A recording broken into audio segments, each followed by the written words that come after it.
तो साथियों, आज हम डिस्कस करेंगे सॉइल कोलाइड्स या फिर बोले तो मृदा कोलाइड्स। तो ये क्या होते हैं, इनके बारे में डिस्कस करेंगे बहुत ही आसान शब्दों में विथ फैक्ट के साथ। तो साथियों, देर ना करते हुए हम चलते हैं, डिस्कस करते हैं। तो द सॉइल कोलाइड्स यानी जो सॉइल कोलाइड्स होता है, भाई किसने शब्द दिया था सबसे पहले? तो थॉमस ग्राहम ने। किसने दिया था? थॉमस ग्राहम ने 1861 में दिया था। कॉइन्ड द टर्म कोलाइड्स, इन्होंने बताया इसका मतलब क्या होता है। तो कोलाइड्स हमारा कैसा वर्ड है? ये हमारा ग्रीक भाषा का शब्द है। कैसे शब्द है? ये हमारा ग्रीक भाषा का शब्द है और ये दो शब्दों से मिलकर बना है। शब्द क्या है? कोला, जैसे कि O double L A, kolla. इसका मतलब होता है ग्लू, या बोले तो गोंद जैसा, ग्लू। एंड इडियोस मतलब होता है लाइक, यानी लाइक मतलब समान, यानी ग्लू के समान जो भी होता है उसे हम सॉइल कोलाइड्स बोलते हैं। मतलब इसका ये मीनिंग है। कंटिन्यू देखते हैं।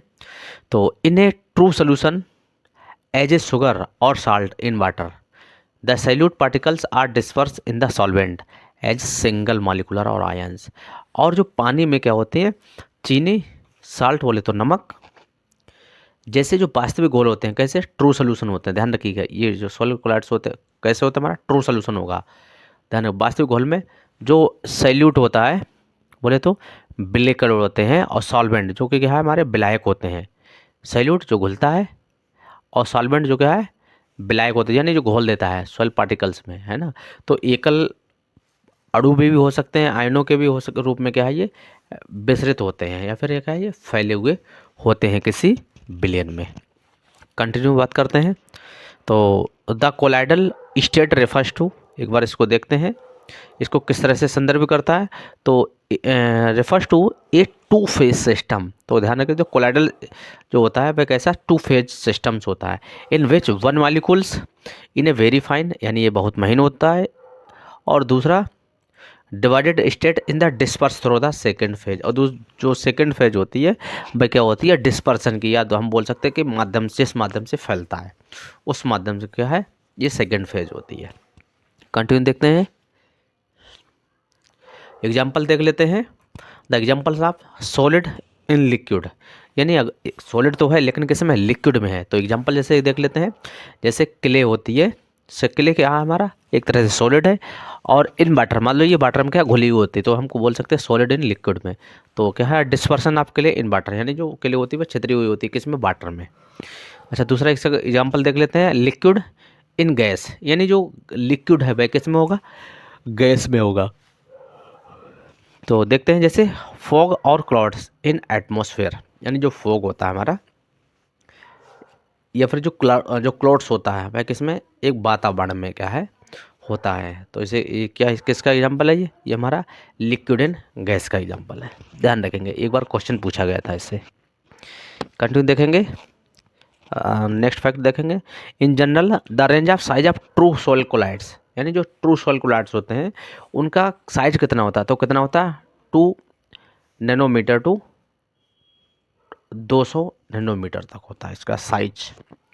कंटिन्यू देखेंगे, the hydrated alumino silicate secondary minerals with particle size less than 0.002 mm in diameter are clay minerals.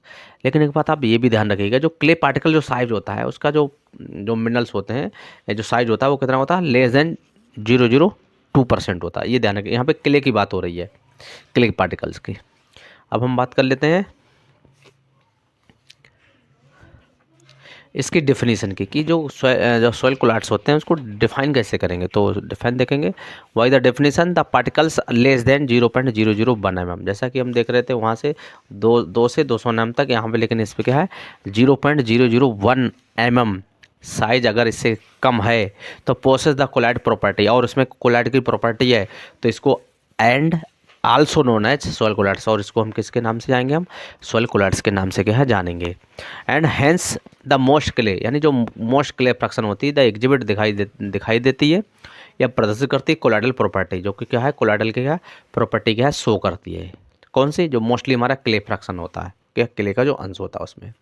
तो कंटिन्यू देखेंगे, the individual particles of a colloids is called the micelle और microcell, यानी जो individual particles होता है collides के, उसको हम किस नाम से जानते हैं, माइसेल, या फिर क्या माइक्रोसेल के भी नाम से क्या है इसको जानते हैं। अब ध्यान रखिएगा, कंटिन्यू देखते हैं। Milk is a perfect examples of colloidal solution, यानी जो मिल्क हमारा जो दूध होता है वह कैसा है, एक कोलाइडल परफेक्ट एग्जाम्पल है, यानी एक अच्छा एग्जाम्पल है, पूर्ण एग्जाम्पल है किसका, कोलाइडल सोल्यूशन का।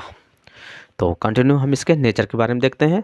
तो nature and general properties of soil colloid particles, तो इसके कौन कौन से गुण होते हैं इनके बारे में हम देखेंगे। तो सबसे पहला जो गुण है है साइज ऑफ कोलाइडल पार्टिकल्स, यानी कोलाइड का साइज कैसा होना चाहिए, उसका नेचर तो देखते हैं।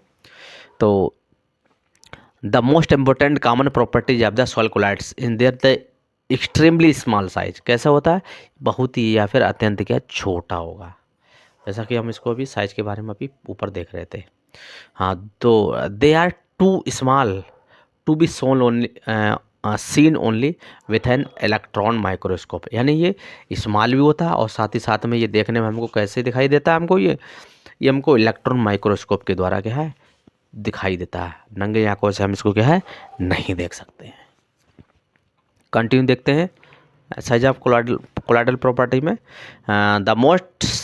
The most are smaller than, जैसे कि हम देख सकते हैं 2 mm या 0.02 mm इन डायमीटर्स, ये मोस्टली क्या है इस रेंज में क्या है ये पाए जाते हैं।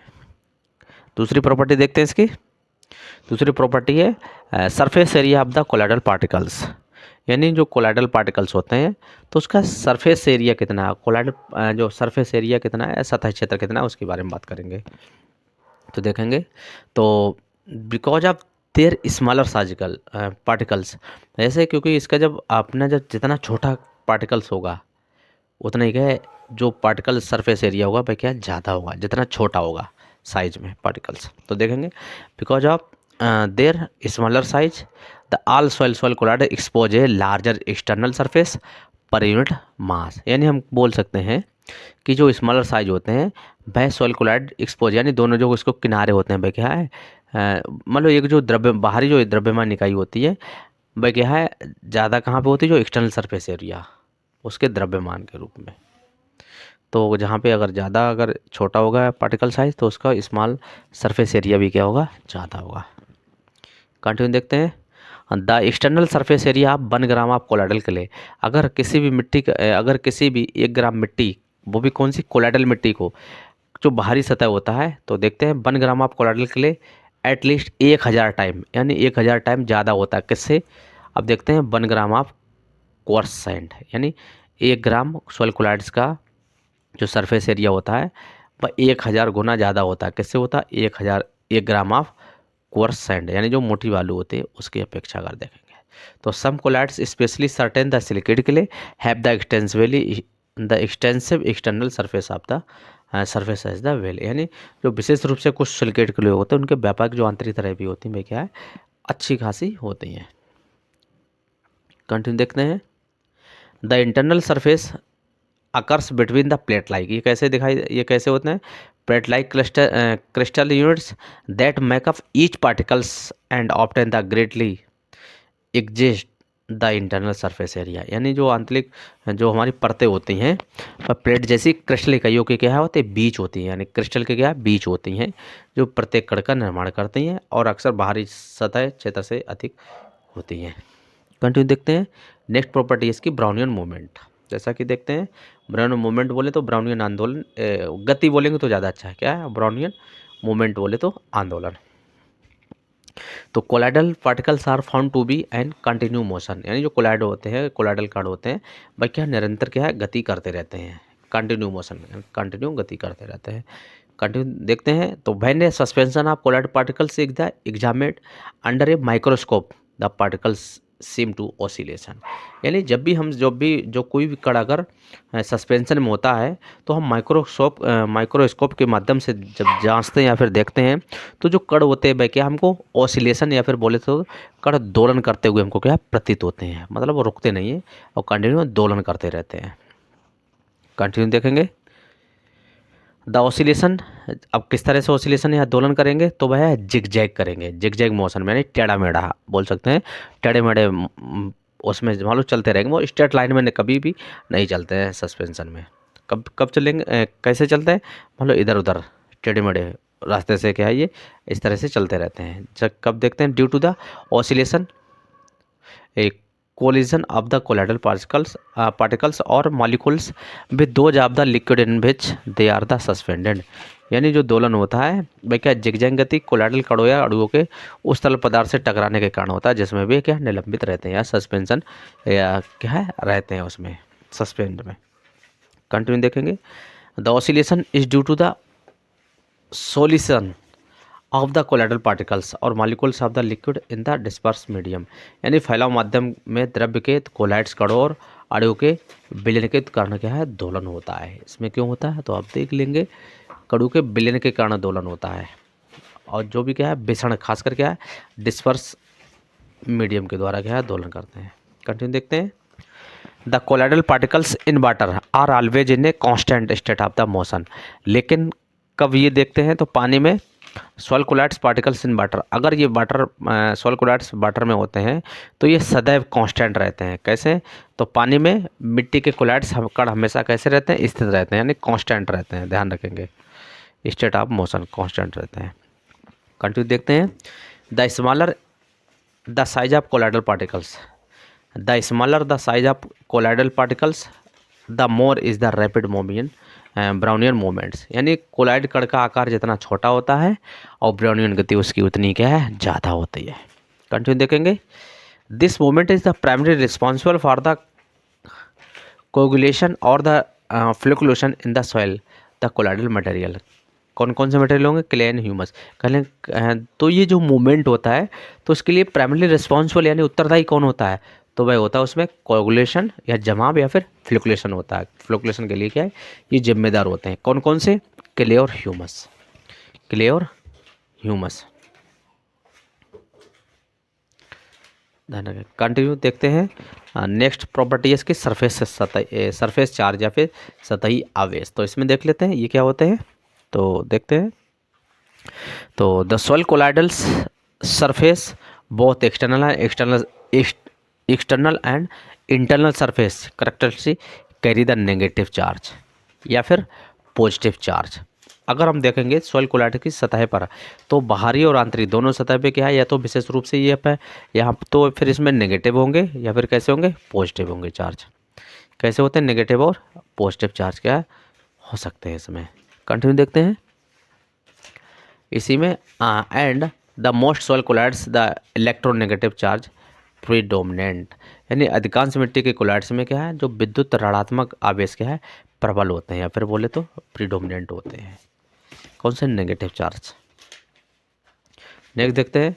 The negative electrical charge on the clay the originated through the इधर द आयनोजेबल हाइड्रोजन आयन या फिर एक्सपोज द क्रिस्टल इड्ज और आइसोमॉर्फस सब्स्टिट्यूशन। अगर हम देखेंगे तो नेगेटिव चार्ज मिट्टी पर ऋणात्मक जो चार्ज होते हैं वह या तो आयनीकरण हाइड्रोजन आयनों या फिर क्या नाम एक्सपोज द क्रिस्टल किनारों या फिर आइसोमॉर्फस सब्स्टिट्यूशन के माध्यम से क्या उत्पन्न होते हैं। कौन से नेगेटिव चार्ज ध्यान रखेंगे आप। कंटिन्यू देखेंगे। इलेक्ट्रिकल चार्ज, अब विद्युत आवेश देखते हैं इसमें। तो colloidal particles usually have a electrical positive और some negative when clay colloids the suspended in water. अगर किसी कोलाइड में आमतौर पर देखेंगे तो विद्युत ऋणात्मक और कुछ धनात्मक होते हैं जो मिट्टी की कोलाइड में निलंबित होते हैं तब। तो इनमें से एक विद्युत ऋणात्मक आवेश होता है और इस प्रकार ये धनात्मक रूप से आवेशित धनात्मक को क्या आकर्षित करता है क्योंकि क्या होता है उसके नेचर में क्या है अपोजिट को क्या है अट्रैक्टिव करता है। जैसे प्लस वाला माइनस करेगा अट्रैक्टिव यानी आकर्षित करेगा और प्लस माइनस वाला प्लस को करेगा। तो वही है इसमें तो कंटिन्यू देखेंगे तो एब्जॉर्प्शन ऑफ कैटायन यानी धनायनों का अधिशोषण। तो कंटिन्यू इसमें देखते हैं। तो absorption is the process by which one substance called the absorbent is accumulated on surface of another substance called the absorbent hence the soil colloids. अगर हम देखेंगे एब्जॉर्प्शन देखेंगे तो अगर हम बोल सकते हैं कि अधिशोषण, एब्जॉर्प्शन मतलब अधिशोषण is the process by process है किसके द्वारा वाई द वन स्टेट यानी एक सब्सटेंस के द्वारा या मृदा के कोलाइड्स के द्वारा क्या है इसे होती है और जो इसको क्या एब्जॉर्बेंट बोलते हैं। तो इज एक्युमुलेशन ये इकट्ठे हो जाती है on the surface of the another substance और ये क्या है दूसरी सतह पे क्या है ये इकट्ठा हो जाती है सब्सटेंस। इसको क्या कहते हैं एब्जॉर्बेंट जो कि क्या हमारा सॉइल कोलाइड्स पे होता है, ध्यान रखेंगे। कंटिन्यू देखेंगे। The surface absorption is very large when the large amount of colloidal material. यानी जो कोलाइड्स होते हैं, जो एब्जॉर्प्शन जो चिपकते हैं, वह ज़्यादा कब एक दूसरे मतलब चिपकते हैं, जब लार्ज सरफेस एरिया होगी किसकी, कोलाइडल मटेरियल की, तब ज़्यादा मात्रा में चिपकेंगे। और the present in a substance, और जब सब्सटेंस क्या प्रेजेंट होगा, because of having the large surface area are contributed by its the presence. यानी जब किसी पदार्थ में बड़ी मात्रा में कोलाइड पदार्थ मौजूद होते हैं तो सतही अवशोषण बहुत अधिक होता है, जैसा कि हम लोग बात कर रहे थे यहाँ की, क्योंकि इसकी उपस्थिति के कारण सतह का क्षेत्रफल क्या बढ़ जाता है, जो कि इसकी बात है contributed by it the presence, और इसकी उपस्थिति में कारण क्या बढ़ जाता है, जैसा कि इसकी बात कर रहे थे। कंटिन्यू देखेंगे तो since the soil colloids the process the negative charge, अगर चूंकि मिट्टी में ऋणात्मक आवेश होता है तो दे आर अट्रैक्ट, तो भाई क्या पॉजिटिव चार्ज को क्या है अट्रैक्ट करते हैं, यानी अपनी तरफ आकर्षित करते हैं टू द कोलाइडल सरफेस। तो धनात्मक आवेश वाले आयनों को क्या कोलाइड सतह की ओर क्या है आकर्षित करते हैं। ये कंटिन्यू देखते हैं। Absorption of ion is govern by the types and nature of the ion and types of colloidal particle. यानी जो आयनों का जो अधिशोषण होता है भाई आयन के प्रकार और प्रकृति और कोलाइडल के कणों के द्वारा क्या है नियंत्रित होता है। इसको आप ध्यान रखेंगे। कंटिन्यू देखेंगे। The higher the valency of cations the more strongly absorb it each. यानी धनायनों की संयोजकता जितनी अधिक होती है उतनी ही अधिक मजबूती से क्या है अधिशोषण होगा। ध्यान रखेंगे। तो देखते हैं।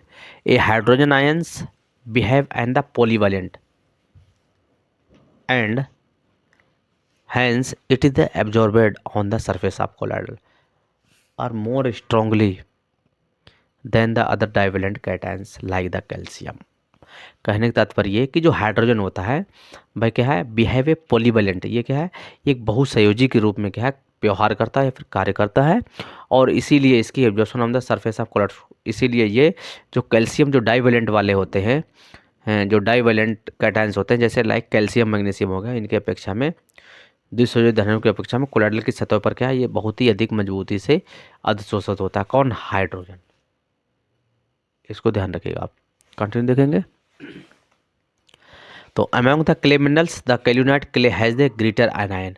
यानी जो मिट्टी में खनिजों में कोलाइड मिट्टी में अगर रहता है तो ये मोन्टमोनाइट, तो हाँ कंटिन्यू देखते हैं। कैल्यूनाइट क्ले है द ग्रेटर आयन, ये ज़्यादा क्या है आयनाइन को रखते हैं या ऋणात्मक को एक तरह से रखते हैं। कौन? कैल्यूनाइट। जबकि फास्फेट एब्जॉर्बिंग क्ले कैपेसिटी, यानी जो फास्फोरस जो सोखने की क्षमता होती है उसमें, किसमें? कैल्यूनाइट में। कंपेयर किससे करते हैं?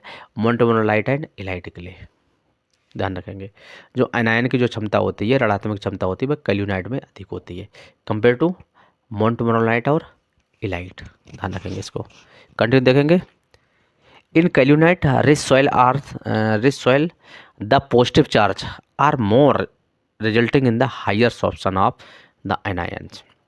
यानी जो कैल्यूनाइट मिनरल्स होता है जो कि जैसा कि इसका जो रेशो होता है वो 1:1 होता है, वह क्या है वह किसको धन्य मान लो एक तरह से रिच होते हैं तो पॉजिटिव चार्ज को लेकर के वह रिच होते हैं, और मोर स्ट्रांगली और हायर एब्सॉर्प्शन भी क्या है आयनाइन का अधिक होता है। तो ध्यान रखेंगे आप। कंटिन्यू देखेंगे। Will in the smectite rich soil, अगर किसी भी मिट्टी में सेमेक्टाइट मिनरल्स अगर होते हैं तो उसमें जो नेगेटिव चार्ज ज़्यादा होते हैं, और नेगेटिव चार्ज होने के एवज में उसको किसका परिणाम होता है? तो greater absorption of the cation, और ये किस में क्या है जो कैटायन होते हैं वे क्या है ज़्यादा मात्रा में क्या है उसको एब्जॉर्ब करते हैं। कौन? सेमेक्टाइट। जबकि नेगेटिव कौन करता है? कैल्यूनाइट। ध्यान रखेंगे। कंटिन्यू देखेंगे। सोर्प्शन ऑफ द वाटर, यानी जल का एड्सॉर्प्शन ऑफ द वाटर, यानी जल का अवशोषण। तो अवशोषण देख लेते हैं ये प्रॉपर्टी इसके। तो in addition of the adsorbed cations a large number of water molecules are the associated with the water colloidal particles. यानी जो अधिशोषित धनायन के जो अतिरिक्त तो बड़ी संख्या में जल के अणु होते हैं वह मृदा कोलाइड से क्या है जुड़े होते हैं। कंटिन्यू देखते हैं। The some are attract to absorbed cations, the each of which the hydrated, the other are held in the internal surface the collateral particles, यानी जो इसके सम आर अट्रैक्ट, यानी कुछ अधिशोषित धनायनों की ओर क्या है ये अशोषित होते हैं, जिनमें से प्रत्येक हाइड्रेटेड होते हैं और अन्य कोलाइडल कणों की आंतरिक सतहों से क्या है ये बंधे होते हैं। हेल्ड मतलब पकड़े रहता है या फिर बंधे होते हैं। कंटिन्यू देखते हैं।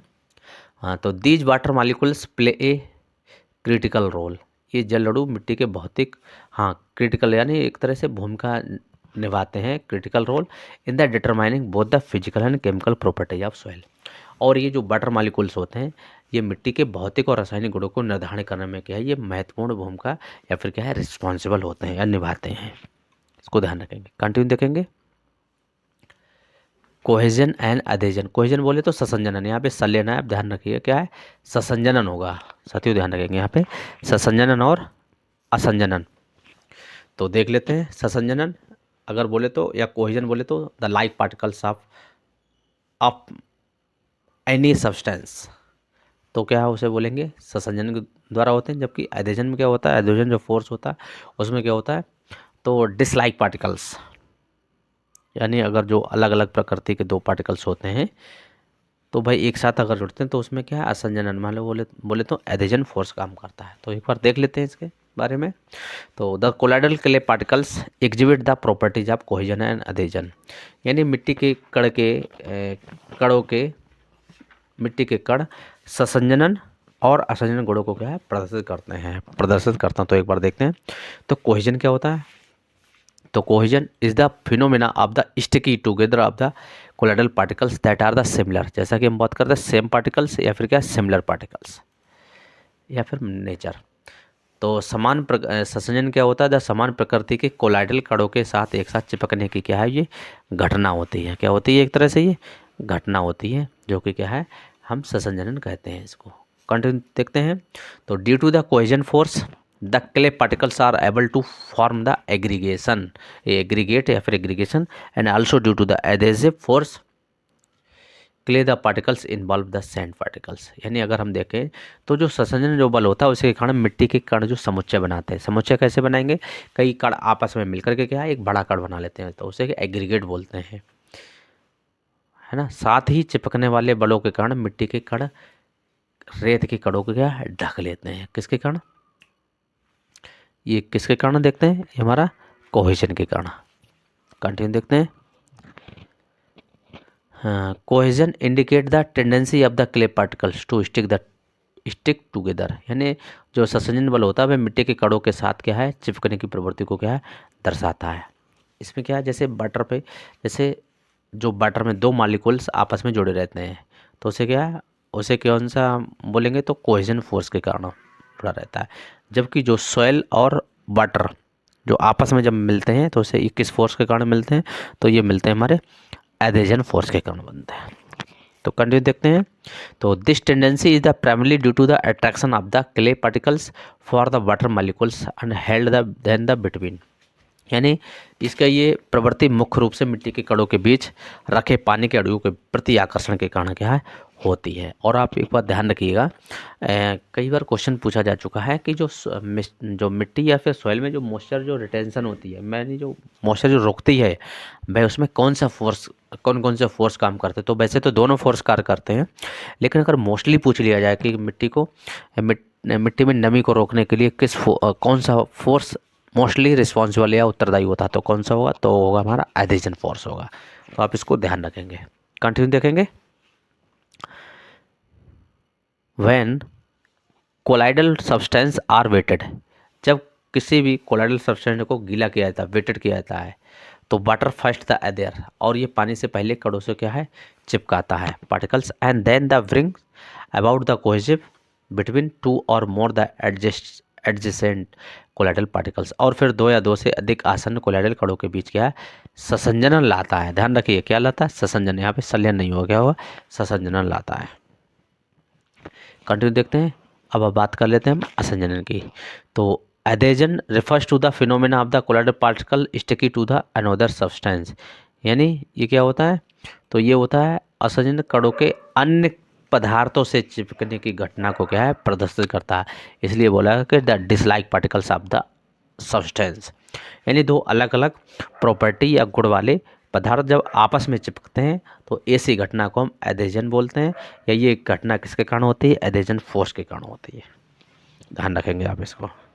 तो कंटिन्यू देखेंगे, तो it is the sticky of the colloidal one material to surface of any other bodies of substance with it comes in the contact, यानी कोई भी एक पदार्थ या कोई पिंड जो एक साथ चिपकता है, एक पिंड दूसरे पिंड से चिपकता है जिनकी प्रॉपर्टी क्या अलग अलग होती है, तो वह अब साथ में आकर के एक साथ चिपक जाते हैं। तो ऐसी जो ये प्रॉपर्टी होती है किसके कारण होती है, ये हमारी एडेशन फोर्स के कारण क्या है ये होता है, जो आप एक दूसरे से क्या अलग अलग बोल सकते हैं प्रॉपर्टी वाले कोई भी सब्सटेंस आपस में चिपकते हैं। तो इसको ध्यान रखिए। तो कंटिन्यू देखते हैं, तो both the force develop in the presence of water and these two force the help in the retention of water in the soil and well as the absorption to the plants and microbes। जैसा कि हम बहुत बात कर रहे थे कि वो द फोर्स यानी दोनों फोर्स के साथ डेवलप करते हैं किसको, in the presence of water यानी वाटर की उपस्थिति में, and these the force help करते हैं, और ये दोनों बल क्या है किसको मदद करते हैं, in the retention of water, और ये वाटर को मिट्टी में जो वाटर है उसको बनाए रखने में, एंड वेल एब्जॉर्प्शन उसको अतिशोषण करने में, एंड प्लांट एंड माइक्रोस्कोप्स के दोनों के शोषण के अवशोषण में करने के फ़ायदा पहुंचाते हैं, या फिर क्या है ये दोनों रिस्पॉन्सिबल होते हैं, दोनों फोर्स। कंटिन्यू बात करेंगे सॉइलिंग एंड श्रिंकिंग। तो जैसा कि देखते हैं, the contract and expansion in the volume of water with the variation in moisture are the influenced by the presence of colloidal clay particles in the soil। यानी जैसे जैसे कोई भी कोलाइडल होता है तो उसमें वाटर के संपर्क में आने पर क्या है वह सॉइल करने लगता है, और जब ड्राई कंडीशन होती तो वो क्या करने लगता है, बस सिकुड़ने लगता है। तो ये किसके कारण होता है, ये मोस्टली हमारे नमी के कारण होता है, जो कि कोलाइडल अगर कण है वहाँ पे होता है ये। कंटिन्यू देखते हैं, the soiling phenomena occurs when the colloidal clay particles are allowed to the placed in contact with the moisture due to the imbibition of water। यानी जो सोइलिंग कब होती है, अब सोइलिंग हम देखते हैं, सोइलिंग मतलब एक तरह से फूलना या फिर सूजन वाला इसमें है, तो फूलना की बात हो रही है, फूलना। तो सोइलिंग जो फिनोमिना है वह कब होती है, जब मोस्टली जब कोलाइडल मिट्टी के कणों में पानी के अवशोषण के कारण जो नमी होती है संपर्क में आने पर क्या है वह सोइल आ जाती है, यानी फूल जाता है, उसमें क्या है जो उसका जो साइज है वह क्या बढ़ जाता है या आयतन में, तो इसी को क्या है सोइलिंग फिनोमेना हम बोलते हैं। कंटिन्यू देखते हैं, तो some clay colloids such as smectite soil when wet and shrink when dry. यानी जो मिट्टी के जो कोलाइड्स होते हैं, खासकर कौन सा जो समेक्टाइड होता है वह क्या व्हेन द वेटेड, जब गीला होता है तो वह फूल जाता है, और सूखने पर क्या है वह सिकुड़ जाता है, जैसे श्रिंक व्हेन द ड्राई, तो वह सिकुड़ जाता है। कंटिन्यू देखें, तो after a prolong dry the spell, यानी लंबे समय तक सूखे के बाद, द सॉइल हाई इन समेक्टाइड, अगर किसी मिट्टी में वर्टिसोल या फिर समेक्टाइड मिनरल्स होते हैं जो कि हमारी वर्टिसोल आर्डर में क्या है मोस्टली पाया जाता है, तो often are the characteristic by the deep crack पड़ जाते हैं, उसमें क्या काफ़ी गहराई तक दरारें पड़ जाती हैं, और which the first allowed to run to the penetrate the rapidly, और जो बारिश होती है भाई क्या जो बारिश के पानी को क्या है उसमें क्या पेनेट्रेस यानी घुसने देती है, जो कि छोटी छोटी दरारें होती हैं। कंटिन्यू देखेंगे, where the shrinkage occurs in the dry condition. Shrinkage कब आता है, जैसा कि हम ऊपर बात कर चुके हैं, जब ये मॉइस्चर में क्या है जब टेम्परेचर अधिक होता है और नमी कम से कम होती चली जाती है। तो shrinking condition of these the containing the sufficient amount of the colloidal particles and causes the decrease in the volume with the correction in the variation nature. यानी जो शुष्क स्थिति जब होती है तो सिकुड़न की स्थिति क्या है, तो मिट्टी का सिकुड़ने लगती है, कौन से खासकर जो समेक्टाइड वाली जो मिनरल्स होते हैं उनके, तो पर्याप्त मात्रा में कोलाइडल कण होते हैं, और पर्वतनीय प्रकृति में दरारों के साथ आयतन में क्या होती है हो जाती है कमी हो जाती है। जब आयतन में कमी होगी तो उसमें क्या है दरारें पड़ने लगती हैं। तो कंटिन्यू देखते हैं, the latter because of the swelling, और बाद में सूजन के कारण such soil is likely to close, और कुछ ऐसी मिट्टी के यहाँ बंद हो जाती है close up and become the much more the impervious, और खनिजों जैसा कि pervious than other than the dominated by other the clay mineral such as kaolinite chlorite और द फाइन ग्रेनाइट और माइका। और अन्य मिट्टी के खनिजों जैसे कि कैल्यूनाइट, क्लोराइट या महीन आने वाले होते हैं। तो अभ्रक से ये मिट्टी भरी मिट्टी की तुलना में बहुत अधिक या क्या है अवैध हो जाती है। तो इसको आप ध्यान रखेंगे। कंटिन्यू देखेंगे। Shrinking and swelling are the most the pronounce in the montmorillonite. तो ये जो हमारा सेमेक्टाइट जो था ग्रुप के अंतर्गत ये हमारा मोन्टमोनोनाइट है, बर्मिकुलाइट है, ये सब इसी के अंतर्गत आता है। और जो कि हमारा का एक्सपेंडिंग जैसा कि विस्तार पूर्वक होता है कब, जब ये वाटर के संपर्क में आने पर, तब इसमें क्या है जो इसकी वैल्यूम में एक्सपेंड हो जाती है, मतलब ये बढ़ जाता है। तो इसका वो क्या है 2:1 टाइप। देन द कैल्यूनाइट, कैल्यूनाइट की अपेक्षा कैल्यूनाइट के क्योंकि क्या होता है ये हमारा नॉन स्पेंडिंग होता है। Clay and these the phenomena play an significance role in the formation of soil structure. और ये जो फिनोमिना होता है ये सॉइल स्ट्रक्चर को क्या है निर्माण करने में क्या है सहायता प्रदान करता है। कंटिन्यू देखते हैं। डिस्पर्सन एंड फ्लुक्लेशन, फैलाव और डिस्पर्सन मतलब फैलाव, फ्लुक्लेशन मतलब एक तरह से क्या है, एक तरह से कण जो अलग अलग जो कण होते हैं भाई क्या है एक जगह इकट्ठे हो जाते हैं, तो उसको फ्लुक्लेशन बोलते हैं। तो एक बार देख लेते हैं। As a long the colloidal particles the remain the change the they repel each other and the suspend the remain stable. यानी ये लॉन्ग काफ़ी लंबे समय के बाद अगर हम देखते हैं तो कोलाइडल पार्टिकल्स होते हैं भाई क्या है आवेशित होते रहते हैं, और जो एक दूसरे को क्या करते रहते हैं ये पीछे हटाते हैं, रिपेल मतलब पीछे हटाते रहते हैं। कब when the suspend the remain the stable, और जो निलंबन क्या है स्थिर रहता है तब। ध्यान रखेंगे।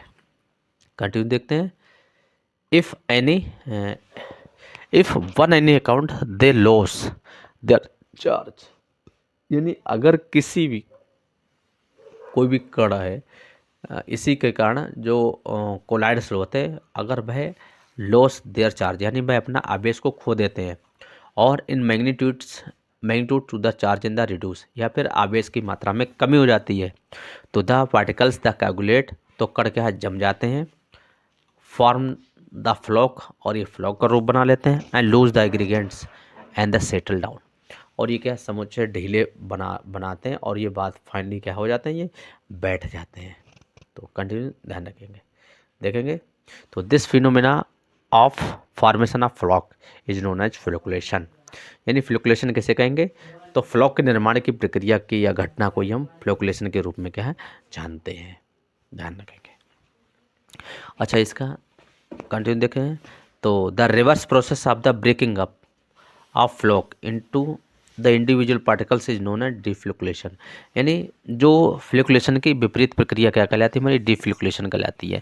इसमें क्या होता है दो क्ले, तो एग्जांपल के तौर पे देख लेते हैं। The clay suspension in the coagulate by the use of aluminium ions, और जो उदाहरण के लिए मिट्टी के निलंबन को क्या एल्यूमिनियम आयन से क्या है इसको जमा सकते हैं। तो आप ध्यान रखिए जो फ्लॉक में क्या होता है कई कण जो अलग अलग होते हैं वह आपस में क्या है जैसे या जैसे भी उनको जो चार्ज होता है वह क्या है कम हो जाता है या फिर बिल्कुल समाप्त हो जाता है, तो वो धीरे धीरे आपस में इकट्ठा होने लगते हैं। तो या फिर सस्पेंशन में क्या है डूब नीचे बैठ जाते हैं, उसी को क्या है फ्लॉक बोलते हैं या फ्लुकुलेशन बोलते हैं। और इसके विपरीत प्रक्रिया को किस नाम से जानते हैं डिफ्लुकुलेशन। तो आप इसको ध्यान रखेंगे। तो कंटिन्यू देखेंगे। तो this condition is generally the benefit in the relation to agriculture, और ये स्थिति आमतौर पर कृषि के या कृषि के संबंध में क्या फ़ायदेमंद होती है। Agriculture since it is the first in the formation of the stable एग्रीगेंट और द ग्रेनुअल्स, और ये स्थिति समुच्चय या फिर कणिकाओं के निर्माण में सबसे पहले होती है। तो कंटिन्यू देखेंगे। एक सीरीज देख लेते हैं। The ability of common cations to flocculation, यानी जो मिट्टी के कोलाइडिकल जो फ्लूक बनाने की जो क्षमता होती है वह इस क्रम में है। तो क्या है तो सोलिकुलाइड्स देखते हैं। इन ऑर्डर तो सबसे पहले एल्युमिनियम होगा, उसके बाद कैल्शियम, एल्युमिनियम कैल्शियम, फिर बराबर हाइड्रोजन होगा, फिर मैग्नीशियम होगा, उसके बाद कैल्शियम होगा, क्या नाम है पोटेशियम होगा, और सबसे लास्ट में क्या होगा। तो फिर तो हम लोगों ने जैसा कि ये देख लिया तो सबसे अधिक फ्लुकुलेशन के लिए जिम्मेदार कौन होता है एल्युमिनियम कैल्शियम होता है, और सबसे लास्ट में क्या है सोडियम आता है। जबकि बिगाड़ने में सबसे आगे अगर डिफ्लुकुलेशन बात देखें तो उसमें क्या है सबसे नंबर पे हमारा सोडियम आएगा और फिर पोटेशियम आएगा। ध्यान रखेंगे इस चीज़ को, कई बार पूछा जा चुका है ये चीज़। तो कंटिन्यू देखते हैं। In the soil of humid and sub humid region, अगर हम आर्द्र और उपार्द्र क्षेत्रों में देखें तो colloidal complex are the dominant, और ये कोलाइडल कम्प्लेक्स में वायदा किसके द्वारा होता है, तो एल्यूमिनियम, हाइड्रोजन और calcium, in these and the इनकोलॉजीज द फ्लूक्लेशन, इनके कारण क्या होता है, फ्लूक्लेशन का क्या है, बढ़ जाती है, समुच्चय की या क्या है, बढ़ जाता है, या फिर ये क्या है, प्रोत्साहित करते हैं, कौन, कैल्शियम, कैल्शियम हो गया, मैग्नीशियम हो गया, एल्यूमिनियम हो गया और हमारा हाइड्रोजन हो गया, consequently they help to the aggregate, और ये समुच्चय बनाने में क्या है, मदद करते हैं। वेयर, जबकि इन the soil of arid region, जबकि शुष्क क्षेत्रों में देखेंगे तो sodium ions have the become the dominant होता है, सोडियम आयन वहाँ पे क्या है, हावी हो जाता है या फिर प्रमुखता से होता है, तो on the exchange of the complex and thereby poorly physical condition of the soil resulting from the dispersion of the soil colloids which is not desirable, यानी अगर देखेंगे तो जो फिजिकल जो पुअर फिजिकल कंडीशन किसके कारण होता है, सोडियम के कारण होता है, तो इसके कारण का जो डिस्पर्सन हो जाता है सॉइल कोलैट्स का, इन विच इज नॉट डिजरेबल, और जो कि है अच्छा ये कि फिर हम बोल सकते हैं वांछनीय नहीं होता हमारे खेती के लिए भी, तो अब ध्यान रखिएगा। तो डिस्पर्सन के लिए या फिर हम बोल सकते हैं कि डिफ्लोकुलेशन के लिए जिम्मेदार कौन है, मोस्टली सोडियम होता है, और फ्लोकुलेशन के लिए तो पोटेशियम, ये क्या नाम हमारा, कैल्शियम हो गया, मैग्नीशियम हो गया, हाइड्रोजन हो गया, एल्युमिनियम हो गया, ध्यान रखेंगे। नेक्स्ट प्रॉपर्टी है इसकी प्लास्टिसिटी, किसकी बात हो रही है, ये हमारी बात हो रही है सॉइल कोलैट्स की, उसके प्रॉपर्टी की, तो देखते हैं।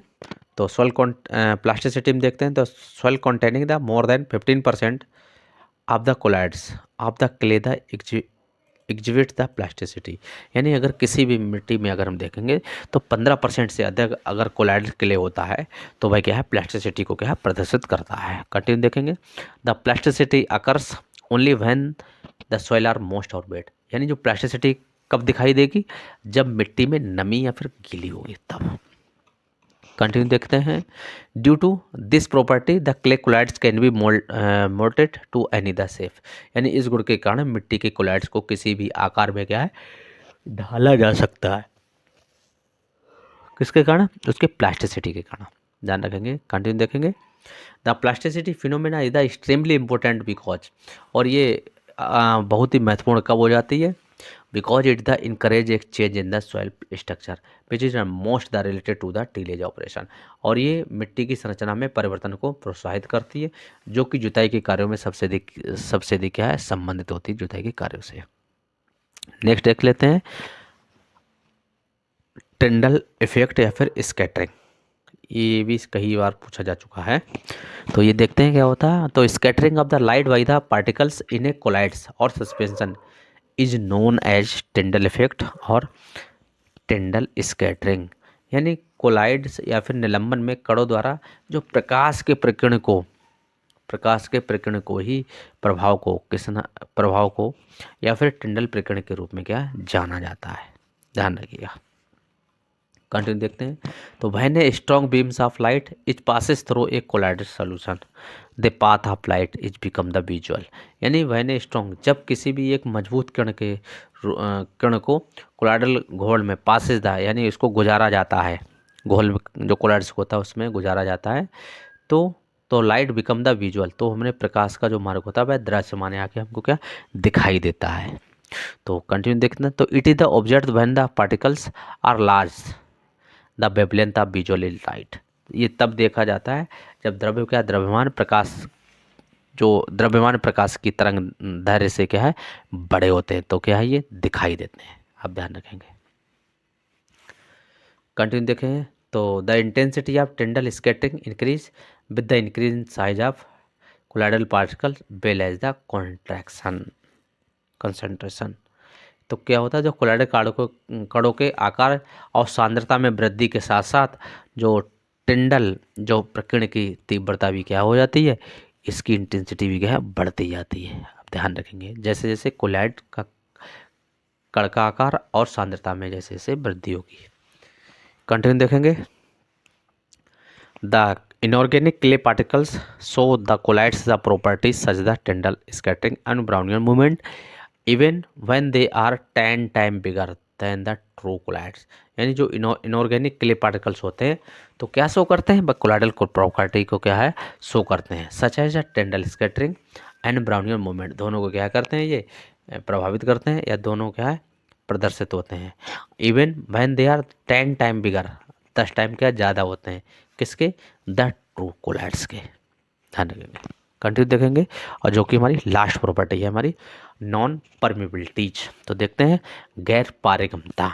तो colloids as the oppose to the crystalloid are unable to the pass through a semi permeable membrane. तो जैसा कि हम लोग देख रहे थे, जो थॉमस ग्राम थे, तो इन्होंने क्या है दो कोलाइड्स को दो भागों में डिवाइड किया गया था। एक किया गया था, एक किया था हमारा कोलाइड्स में और एक दूसरा किया था हमारा क्रिस्टलॉइड। तो ध्यान रखेंगे, तो क्रिस्टलाइम क्या होता है, जब कभी क्या होता है जो मेम्ब्रेन झिल्ली होती है हमारी, जो जंतु की होती है या फिर क्या वनस्पति की होती है, तो उससे जो आसानी से क्या है अगर जो गुजर जाते हैं तो उसको हम क्रिस्टलॉइड कहते हैं। और जो कोलाइड्स होते हैं वो आसानी से या तो बहुत ही कम गुजरते हैं मेम्ब्रेन से, या फिर क्या आसानी से क्या है नहीं गुजर पाते हैं या असमर्थ होते हैं, उसको क्या हम कोलाइड्स बोलते हैं। ध्यान रखेंगे, तो कोलाइड्स आर अपोज टू, यानी उसका एक उल्टा है, किसका, क्रिस्टल प्रॉपर्टी का उल्टा है। ध्यान रखेंगे। और जो कि अर्धपारगम झिल्ली से क्या गुजरने में क्या है असमर्थ होते हैं, जैसे सेमी परमेबल मेम्ब्रेन्स के। ध्यान रखिएगा इस चीज़ को। कंटिन्यू देखते हैं। The even though the colloids particles are extremely small, और ये जो कोलाइड्स पार्टिकल होते हैं बहुत ही स्मॉल होते हैं, तो they are bigger than the molecules of the colloids dissolve in the water. और क्या होता है, लेकिन वे पानी में घुले क्रिस्टल के अणुओं से क्या है ये बड़े होते हैं, कौन, कोलाइड्स। ध्यान रखेंगे, तो कंटिन्यू देखेंगे। The membranes allow the passes of water and the dissolve substance through it the pores but retain the colloidal particles, यानी झिल्ली अपने छिद्रों के माध्यम से पानी और घुले हुए पदार्थों को क्या गुजरने देती है, लेकिन जो कोलाइड्स होते हैं उनको क्या है कणों को बरकरार रखती है, यानी जाने नहीं देती है। तो साथियों, कोलाइड्स क्या होता है और उसकी प्रॉपर्टी के बारे में हम लोग डिस्कस किए थे बहुत ही सिंपल शब्दों में। तो आज के लिए इतना ही, मिलते हैं हम लोग नेक्स्ट लेक्चर में और जो सोल कोलाइड्स है इसका नेक्स्ट भाग में। तो तब तक के लिए थैंक यू।